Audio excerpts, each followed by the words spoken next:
जंगल में बहू का फलों का घर, घरेलू सामान। माँ जी देखो ना, ये घर की दीवारों से कितनी मिट्टी खिसक रही है। ऐसा ही रहा तो एक दिन हम भी घर के साथ दफन हो जाएंगे। अरे शुभ शुभ बोल बहू, ऐसे कैसे दफन हो जाएंगे? माँ भाभी सही तो कह रही हैं। देखो ना, ये घर कितना पुराना हो गया है। अब तो घर को मरम्मत की जरूरत है। जब घर पुरखों के जमाने का है तो कुछ ना कुछ परेशानियां तो आएंगी ही। आज ही मैं रमेश से इस बारे में बात करता हूँ। शाम में जब रमेश अपनी दिहाड़ी करके वापस आता है, बेटा नौकरी का कुछ जुगाड़ हुआ या दिहाड़ी में ही जिंदगी बितानी है? आपको तो पता है बाबूजी, ये दिहाड़ी का काम भी कितनी मुश्किल से मिला है। कई जगह नौकरी की बात की है लेकिन कोई उम्मीद नहीं है। घर की मिट्टी दिन पर दिन सरक रही है, घर को मरम्मत की जरूरत है। माफ करना बाबूजी, लेकिन मेरे पास पैसे नहीं है कि मैं मरम्मत करवा सकूं। आपको तो पता है 150-200 रुपए की दिहाड़ी में क्या होता है। अब इतने में परिवार चलाया जाए या घर की मरम्मत हो। इतने बड़े घर की मरम्मत के लिए कम से कम 3 लाख रुपए का खर्च है। रमेश की बात सुनकर जयेश भी शांत हो जाते हैं। कहीं ना कहीं उन्हें रमेश की बात सही ही लगती है। जिसकी दिहाड़ी 150 रुपए हो वो घर पाले या घर बनाए। ऐसे ही दिन बीत रहे थे। एक दिन बच्चे बाहर खेल रहे थे। रिंकी, चल पड़ोस वाली चिंटू और किट्टू को बुलाकर लाते हैं, साथ में खेलेंगे। हाँ भैया, चलो चलते हैं। रिंकी और सोनू अपने पड़ोस के अमीर घर के बच्चों को बुलाने जाते हैं, जहां दोनों नाश्ता कर रहे होते हैं। किट्टू तो हमारे साथ खेलने चलेगी? हाँ, पहले ब्रेकफास्ट कर लो तो। चिंटू और किट्टू मजे से डाइनिंग टेबल पर बैठकर ब्रेकफास्ट कर रहे थे। उनकी प्लेट में ढेर सारे फ्रूट्स थे, वहीं गिलास में फ्रूट जूस। पहले अपना ब्रेकफास्ट खत्म करना, उसके बाद ही कहीं जाना। ऐसे खेलने के लिए नहीं जाना है। सोनू और रिंकी, तुम वेट करो बेटा, ये दोनों अपना ब्रेकफास्ट खत्म करके ही तुम्हारे साथ जाएंगे। जिसके बाद चिंटू और किट्टू जल्दी जल्दी अपना सारा ब्रेकफास्ट खत्म करते हैं, फ्रूट जूस पीते हैं। दोनों जब तक नाश्ता कर रहे थे, रिंकी और सोनू रहकर उन्हें ही देखते हैं कि क्या खा रहे हैं। वहीं जैसे ही दोनों नाश्ता करके उनके पास आते हैं, चलो दोस्तों अब हम चलते हैं। दोस्त, तुम लोग अभी नाश्ते में क्या खा रहे थे? हमारे यहाँ तो हम चाय, रोटी या सूखी रोटी का ही नाश्ता करते हैं। तुम गरीब हो ना, इसीलिए सूखी रोटी का नाश्ता करते हो। हमारे यहाँ तो हमेशा ही बढ़िया बढ़िया पकवान बनते हैं। आज मेड नहीं आई थी, इसलिए मम्मी ने फ्रूट चाट दिया था। केला, सेब, अनार, ये सब हेल्थ के लिए भी अच्छा होता है। अरे फ्रूट जूस से बॉडी में विटामिन, कैल्शियम और बॉडी हाइड्रेट रहती है। मतलब ये फल स्वादिष्ट के साथ हेल्दी भी होते हैं। तो क्या दोस्तों, तुम हमें फल खिलाओगे? अरे ये क्या बात हुई? हम जैसे अमीर दोस्त मिले हैं इतना काफी नहीं है जो तुम्हें हम फल भी खिलाएं? अपनी मम्मी से जाकर मांगो, हम नहीं खिलाएंगे। हमारे साथ खेलना है तो ऐसे ही खेलो। जिसके बाद सोनू और रिंकी का मुंह बन जाता है। अब उन्हें भी फल खाने की लालसा होती है। वहीं घर आकर दोनों अपनी माँ से फल खिलाने की जिद करने लगते हैं। बेटा, तुम्हारे पापा दिहाड़ी मजदूरी करके बड़ी ही मेहनत से पैसे कमाकर तुम्हारे लिए खाने का इंतजाम कर रहे हैं। क्या इतना काफी नहीं है कि अब तुम्हें फल भी चाहिए? मामा जी भी सेब, अनार, संतरे टेस्ट करने, मैंने कभी नहीं खाए। हाँ माँ, हमें भी टेस्ट करना है। दादी आप ही कहो ना माँ से कि हमें भी फ्रूट खिलाएं। बेटा ऐसे जिद नहीं करते मेरे बच्चों, माँ के पास पैसे नहीं है ना, माँ कहाँ से फ्रूट खिलाएगी तुम्हें? देखो पापा कितनी मेहनत से पैसे कमाते हैं। अगर तुम्हें फ्रूट खिला सकते तो जैसे किट्टू का घर है, हम भी तो वैसे घर में ही रहते, ऐसे छोटे घर में थोड़ी ना रहते। तो हमको कभी फ्रूट खाने नहीं मिलेगा दादी? मिलेगा बेटा, बहुत सारा फ्रूट मिलेगा। शांति अपनी मीठी मीठी बातों से दोनों पोता पोती को शांत करा देती हैं। जिसके बाद दोनों बच्चे खाना खाकर सो जाते हैं। ऐसे ही दिन बीतते हैं। कभी वो फ्रूट का ठेला देखते या दोस्तों को खाते हुए देखते तो माँ से जिद करते, लेकिन पैसे की कमी के कारण कभी भी सुनैना बच्चों को फ्रूट नहीं दिला पाती। एक दिन, अजी घर का राशन खत्म हो गया है, राशन लाना है। सब्जी, दाल, चावल, आटा, तेल, मसाला कुछ भी नहीं है। अच्छा रुको। फिर रमेश अपनी जेब से 450 रुपए निकालकर सुनैना को देता है। 4 दिन की दिहाड़ी है, इसी में ले लो जो लेना है। ये तो बहुत कम है, इतना सारा राशन इतने कम पैसों में कैसे आएगा? बेटा जो भी आए इसी में लेते आ, फिर दिहाड़ी आएगी तो फिर और राशन आ जाएगा। ठीक है माँ जी। फिर रमेश काम पर चला जाता है और सुनैना थैला उठाकर बाजार जाने लगती है कि तभी, मामा जी भी बाजार ले चलो। माँ मैं भी चलूंगा बाजार। आप लोग कहीं नहीं ले जाते, कम से कम बाजार तो ले ही चल सकते हो। माँ मुझे भी बाजार जाना है, ले चलो ना। बच्चों के बहुत जिद करने पर सुनैना बच्चों को अपने साथ बाजार ले जाती है। और जब बाजार में सुनैना सामान लेने लगती है, मम्मी देखो ना, वो फल वाले के यहाँ कितनी रसीले स्वादिष्ट फल है, दिला दो ना।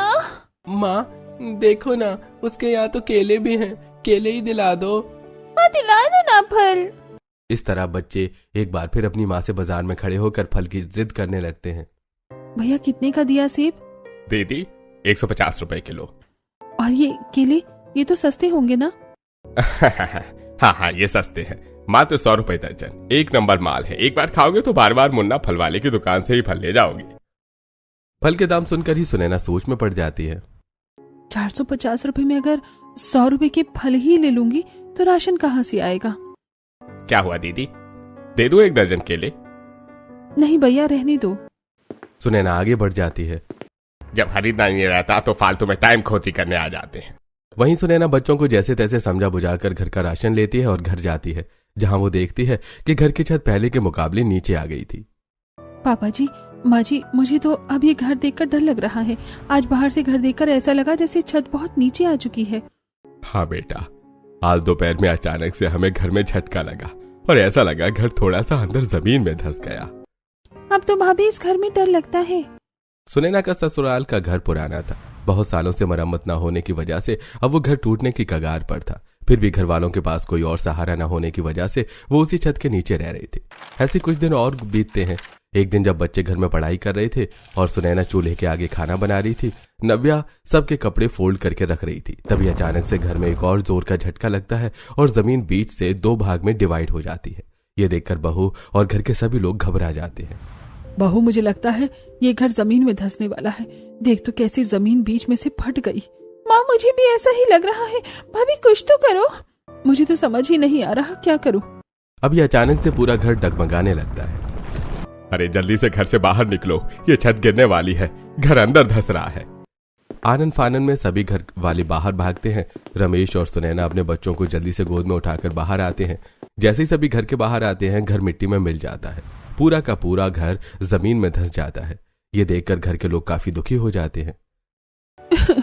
आज अगर किसी से उधार लेकर भी ये घर बनवा लिए होते तो ये नौबत ना आती।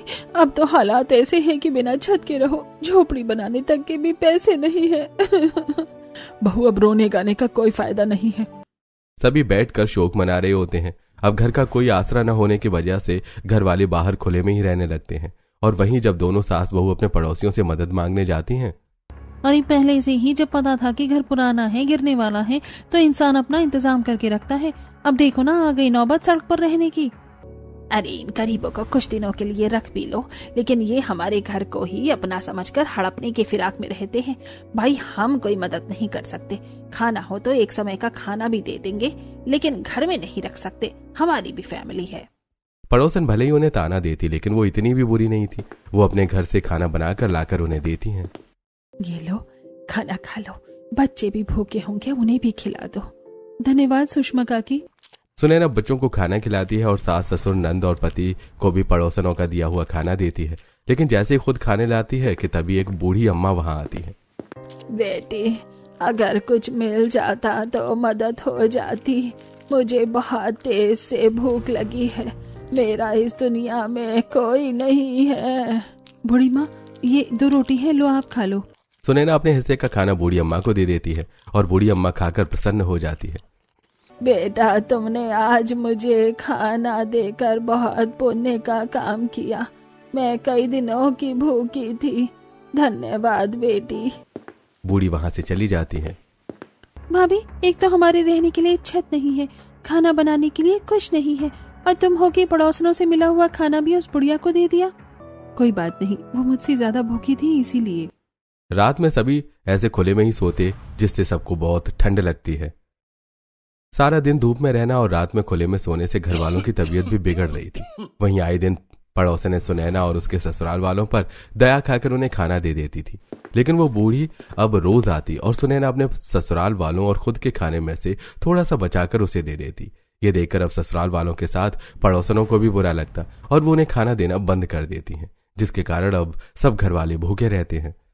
तुम सभी पर हमने दया खाकर तुम्हें खाना दिया और तुम उसमें भी किसी अनजान बुढ़िया का हिस्सा लगा रहे थे। तुम तो यहाँ खुले में भी रहने लायक नहीं हो। जिसके बाद सारे पड़ोसी मिलकर सुनैना और उसके ससुराल वालों को वहां से भगा देते हैं। और ससुराल वाले इसका ब्लेम बहू को करते हैं। तभी वो बूढ़ी वहां फिर से आती है। लो आ गई आपकी चहेती बूढ़ी अम्मा। अब खाना न मिले तो भीख मांग कर खिलाना ही नहीं। क्या हुआ बेटी, तुम इतनी दुखी क्यों हो? कुछ नहीं अम्मा। मैं जानती हूँ बेटी तुम किस परेशानी से गुजर रही हो, लेकिन आज मैं कुछ मांगने नहीं, तुम्हें कुछ देने आई हूँ। चलो मेरे साथ। बूढ़ी अम्मा भी सभी ससुराल वालों को बीच जंगल में ले जाती है।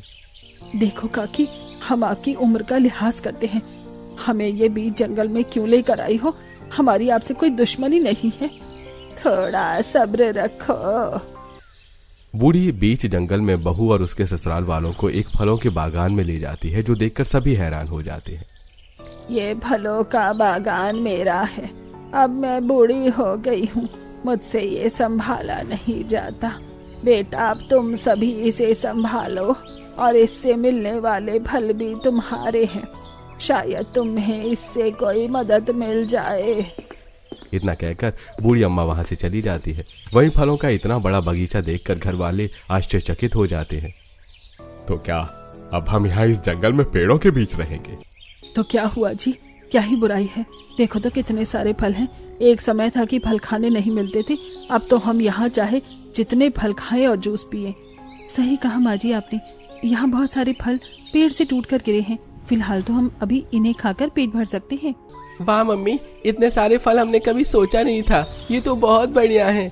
अब तो हम बिना पैसे के ढेर सारे फल खा सकते हैं। जिसके बाद सभी बागान में गिरे हुए फल उठाकर उनमें से खराब फल छांट देते हैं और अच्छे फल खा लेते हैं। अब जब हम इस बागान में हैं तो इसे साफ रखने की जिम्मेदारी भी हमारी है। जिसके बाद सुनैना और बाकी घरवाले मिलकर बगल में घिरे हुए सारे फलों को एक जगह बटोर कर उनमें से अच्छे और खराब फल अलग कर लेते हैं। जिसके बाद पूरे बागान में वो अच्छे से साफ सफाई करते हैं और सारे सूखे पत्तों को बटोर कर जला देते हैं। जिसके बाद बहू और रमेश दूर नदी से पानी भरकर लाकर पेड़ों को पानी देते हैं और सभी मिलकर बाग को अच्छे से रखने लगते हैं। ये देखकर एक गौरैया उनके पास आती है। आप लोग तो बहुत अच्छे हो, इस बागान की कितनी सेवा करते हो, लेकिन आप लोगों के पास तो घर ही नहीं है। कोई बात नहीं, ये बागान जादुई है। आप लोगों ने यहाँ के पेड़ पौधों की खूब सेवा की, इसीलिए अब आप इस बागान के फल इस्तेमाल कर सकते हो। इस बागान के फलों की खासियत है वो ये कि ये हमेशा ताज़े रहते हैं, कभी सड़ते और गलते नहीं, इसीलिए ये जादुई है। और तुम तो जादुई चिड़िया हो। बूढ़ी अम्मा की लेफ्ट हैंड हूँ। अब मुझे भी उनकी याद आती है। बस एक मौसमी फल खिला दो, मैं भी उनके पास जा रही हूँ। सुनैना प्यार से गौरैया को मौसमी खिलाती है। जिसके बाद गौरैया उड़ जाती है। अरे वाह, ये तो बहुत कमाल की बात है कि इस बागान के फल जादुई हैं, कभी सड़ते गलते नहीं। लेकिन इससे हमारा क्या फायदा? बहु रात होने वाली है और जंगल में हम कैसे खुले में सोएंगे? शेर चीता कुछ आ गया तो? माँ, अब तक जब शेर चीता नहीं आया तो अब क्या आएगा? अब हमें और खुले में रहने की जरूरत नहीं है माँ जी। मेरे दिमाग में एक आइडिया आया है। क्यों ना हम इन फलों से घर बनाएं? जैसा कि उस नन्ही गौरैया ने बताया कि ये फल कभी सड़ते गलते नहीं हैं, तो हमारा घर हमेशा फलों की खुशबू से महकता रहेगा और मजबूत भी रहेगा। सुनैना का आइडिया घर वालों को काफी पसंद आता है। जिसके बाद सभी घर वाले मिलकर बागान में गिरे हुए बाकी फल बटोरने लगते हैं। तभी वो देखते हैं कि जो फल उन्होंने पहले सड़े गले समझकर साइड करके रखे थे, अब वो भी एकदम अच्छे हो गए थे। मम्मी, ये तो जादू हो गया। नहीं बेटा, ये भगवान का आशीर्वाद है और किसी को इस बारे में बताना नहीं। जिसके बाद सुनैना और बाकी घरवाले मिलकर सेब, संतरा, अंगूर, अनार, आम सारे फलों से बागान के बीच में एक बड़ा सा फलों का घर तैयार करते हैं। मैं सोच रही हूँ क्यों ना इस घर में संतरों के तोरण लगाए जाए, जिससे पूरा घर संतरों की खुशबू से महकेगा। फिर सुनैना संतरों को धागे में पिरोकर उसका तोरण तैयार करती है और घर के दरवाजे पर लगाती है। मैंने सोचा नहीं था ये घर इतना आलीशान बनेगा। आम और सेब से बनी ये दीवारें कितनी मजबूत हैं और फलों की खुशबू से तो मन महक गया। बहू, अब जोरों की भूख लग रही है। पापा जी, मैं अभी आपके लिए फ्रूट चाट बना देती हूँ। सुनैना सभी के लिए फ्रूट चाट बनाती है और सभी को वो काफी पसंद आता है। सभी अपने पुराने दिन याद करने लगते हैं कि पहले फल खाना भी कितना मुश्किल होता था और आज उनके पास फलों के सिवा खाने के लिए कुछ भी नहीं है। ऐसे ही कुछ दिन बीतते हैं। मम्मी, अब रोज रोज फल खाकर बोर हो गए हैं, अब खाना भी तो चाहिए। कितने दिन फल खाएंगे? हाँ भाभी, सोनू सही कह रहा है। क्यों न मैं इन फलों को बाजार में बेचाऊं, इससे अच्छे पैसे भी मिलेंगे। हाँ जी, ये ठीक रहेगा। और बाजार में अगर 10-20 रुपए कम में भी बेचोगे तो लोग खरीदेंगे, क्योंकि बाजार में फ्रूट महंगे हैं। जिसके बाद रमेश बागान से ढेर सारे आम, अमरूद, केला, मौसमी, संतरा और हर तरह के फल बोरी में भरकर बाजार में बेचने जाता है। एकदम ताजे रसीले फल देखकर लोग रमेश के पास से फल खरीदते हैं और देखते ही देखते सारे फल खरीद लेते हैं। वहीं जंगल में बहू फलों के घर में बैठी कुछ सोच रही होती है। क्या हुआ बहू, क्या सोच रही हो आप? हमने घर तो बना लिया, लेकिन ये बहुत ही ज्यादा खाली खाली है। क्यों ना हम इन फलों से ही घर के सामान को तैयार करें? लेकिन कैसे बहू? माँ जी, आप देखते जाओ बस। जिसके बाद सुनैना सेब के पेड़ से ढेर सारा सेब तोड़ कर लाती है और उससे एक बड़ी सी अलमारी तैयार करती है और घर में फैला हुआ सारा सामान और कपड़े अलमारी में डाल देती है। वहीं जब रमेश घर आता है, पता है सुनैना, आज अच्छी कमाई हुई बाजार में। इतने ताजे फल देखकर किसी ने बाकी फल वालों से फल खरीदे ही नहीं। लेकिन ये क्या, आज घर बहुत सिमटा सा लग रहा है। कुछ नया किया है क्या? तभी रमेश की नजर सामने रखी सेब से बनी अलमारी पर पड़ती है। अरे ये क्या, ये सेब की अलमारी? हाँ जी, जब हम फलों से घर बना सकते हैं तो सेब की अलमारी क्यों नहीं? मैं तो सोच रही हूँ कि संतरों से बैठने वाला काउच और अमरूद से टेबल कुर्सी भी बना लिया जाए। बैठने उठने के लिए आसानी हो जाएगी। बहुत बढ़िया विचार है ये तो। संतरे के काउच काफी सॉफ्ट भी होंगे। जिसके बाद सुनैना रमेश की मदद से फलों से बड़ी सी टेबल बनाती है और फिर कुर्सी भी, और ढेर सारे संतरों से सुनैना बैठने के लिए काउच तैयार करती है। वाह बहू, यह संतरे से बना काउच कितना आरामदायक है, बड़ा ही सॉफ्ट सा। अब तो मैं इसी पर बैठा करूंगा, बड़ा आराम है इस पे। बहू, सोने के लिए अगर फलों का बिस्तर भी बन जाता तो मजा आ जाता। इसमें कौन सी बड़ी बात है माँ जी, फलों का बिस्तर भी बन जाएगा।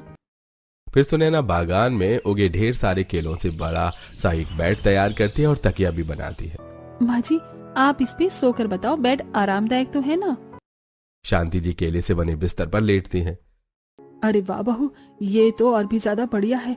केलों से बना बेड और तकिया, मैंने तो सोचा भी नहीं था। चलो, अब मैं ये फल बेचकर कमाए पैसे से घर के लिए राशन ले आता हूँ। रमेश बाजार जाकर घर के लिए दाल, चावल और आटा और सब्जियां लेकर आता है। वहीं फलों के बागान में बहू देखती है कि आज वहाँ एक बड़ा सा तरबूज उगा है। भाभी, ये तरबूज कितना बड़ा है। हाँ नंदन जी, मैं तो सोच रही हूँ घर में चूल्हा नहीं है, मिट्टी का चूल्हा बनाने से अच्छा इसी का चूल्हा बना दूं। देखो ना, तुम्हारे भैया राशन का सामान भी ले आए। जिसके बाद सुनैना तरबूज के अंदर का सारा तरबूज निकालकर घर वालों को खाने के लिए दे देती है और फिर उसके छिलके से एक बढ़िया सा चूल्हा बनाती है और उसी पर आज सभी के लिए दाल, चावल, सब्जी, रोटी बनाती है। बहू, हमें तो यकीन ही नहीं हो रहा तूने तरबूज के छिलके से बने चूल्हे पर आज खाना बनाया है। ये सब कितना यूनिक और नया सा है। हाँ माँ जी, मैंने भी कभी नहीं सोचा था कि हमारी जिंदगी इतनी बदल जाएगी। जिसके बाद सुनैना केलों के पत्तों पर सभी को खाना परोसती है। वाह बहू, आज तो खाने में मजा आ गया, बहुत ही स्वाद है खाने में। बहुत दिन बाद इतना बढ़िया खाना खाने को मिला है। हाँ मम्मी, आज तो ये सब्जी रोटी ज्यादा टेस्टी लग रही है। देख रही हो सुनैना, पहले ये दोनों फल खाने की जिद करते थे और अब खाना ही पसंद आ रहा है। सभी बच्चों की हरकत पर सब हंसने लगते हैं। वहीं अब रोजाना रमेश बाग से फल तोड़कर बेचने के लिए लेकर जाता और वहीं सुनैना बाग की देखरेख करती, फल के पेड़ पौधों की सिंचाई करती और पूरे बागान को साफ रखती। वहीं आए दिन चिड़िया, बंदर और अन्य जानवर आते तो उन्हें खाने के लिए केले और फल भी देती। एक दिन बाजार में, भैया ये आम कैसे दिए? 150 रुपए के 1.5 किलो। भैया, खुद का नुकसान करवाना है क्या? बाकी लोग तो 200 रुपए किलो दे रहे हैं और आप फल तो पूरे बाजार में सबसे ताजा है, फिर भी इतना सस्ता। हाँ, ताकि जो फल नहीं खा सकते वो भी खरीद कर खा सके। ठीक है, 2 किलो दे दो। वैसे तुम्हारी सूरत जानी पहचानी लग रही है, तुम हमारे पुराने पड़ोसी रमेश हो ना? हाँ जी जी, मैं रमेश ही हूँ। अच्छा हाँ, लेकिन अब कहाँ रह रहे हो? तुम्हारा तो घर भी जमीन में धंस गया था। अब हम जंगल में रहते हैं, आप आइए कभी। हाँ हाँ, जरूर आएंगे। जिसके बाद सुषमा फल लेकर वहाँ से चली जाती है और मोहल्ले की सारी औरतों को इस बारे में बताती है। अरे यार, वो करीब जंगल में रह रहे हैं, चलो हम भी देखकर आते हैं, थोड़े मजे ही ले लेंगे उनके। हाँ हाँ। माँ मैं भी चलूंगा आपके साथ जंगल में, मुझे भी रिंकी और सोनू से मिलना है। हाँ हाँ मैं भी चलूंगी। यहाँ पड़ोसन सुनैना के जंगल में बने फलों के घर जाने की तैयारी कर रही थी, वहीं फलों के बागान में बने घर में। सुनैना, आज हमारी पुरानी पड़ोसन मिली थी, वो घर आने के लिए कह रहे थे, तो मैंने भी कह दिया है। ठीक है, आइए मिल लीजिए। जब पड़ोसी आने वाले हैं तो फिर तो तैयारियां भी करनी पड़ेंगी। हमारे घर में ढंग के बर्तन भी नहीं है। भाभी क्यों ना हम बागान में उगे बड़े फलों से डिजाइन करके बर्तन बनाए। हाँ हाँ ये बढ़िया रहेगा। जिसके बाद सुनैना और नव्या बड़े बड़े फलों पर डिजाइन करके उनसे बर्तन तैयार करती हैं और फलों से ये एक बढ़िया सा किचन सेट बनाती हैं। वहीं जब पड़ोसन जंगल में बहू के बड़े से फलों के बागान के घर में आती हैं तो वो इतना बड़ा फलों का घर देखकर हैरान रह जाती हैं। अरे सुने ना, ये क्या फल से कौन घर बनाता है? ये जब सड़ जाएंगी तो खूब बदबू आएगी। ये फल से बना घर, इसके फल कभी नहीं सड़ेंगे, बल्कि दिन ब दिन जैसे पुराने होंगे वैसे ही और खुशबूदार होंगे। देखो आ रही है ना खुशबू। बहुत अच्छी।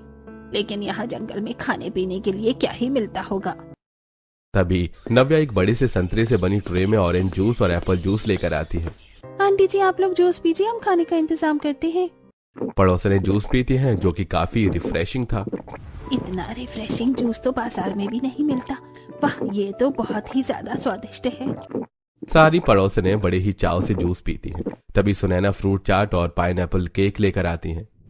ये लीजिए, मैंने आपके लिए फ्रूट चाट और पाइनएप्पल केक बनाया है। बच्चों तुम्हारे लिए ये फ्रूट जेली चॉकलेट है।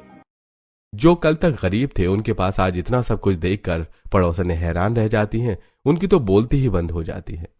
हमने कभी नहीं सोचा था कि तुम्हारे इतने अच्छे दिन आ जाएंगे। अब तो तुम्हारे यहाँ फलों की वर्षा होती है। इतने फल तो हमारे यहाँ भी नहीं है। बढ़िया है, भगवान जिसे देता है छप्पर फाड़ कर देता है। पड़ोसन अंदर ही अंदर जल रही थी कि पहले उनकी हालत कितनी बेकार थी और आज देखो उन्हें अपनी गलती पर पछतावा भी था कि आखिर क्यों उन्होंने सुनैना और उसके ससुराल वालों के साथ पास्ट में इतना बुरा बर्ताव किया। नाश्ता पानी के बाद सुनैना पड़ोसनों के पास आती है।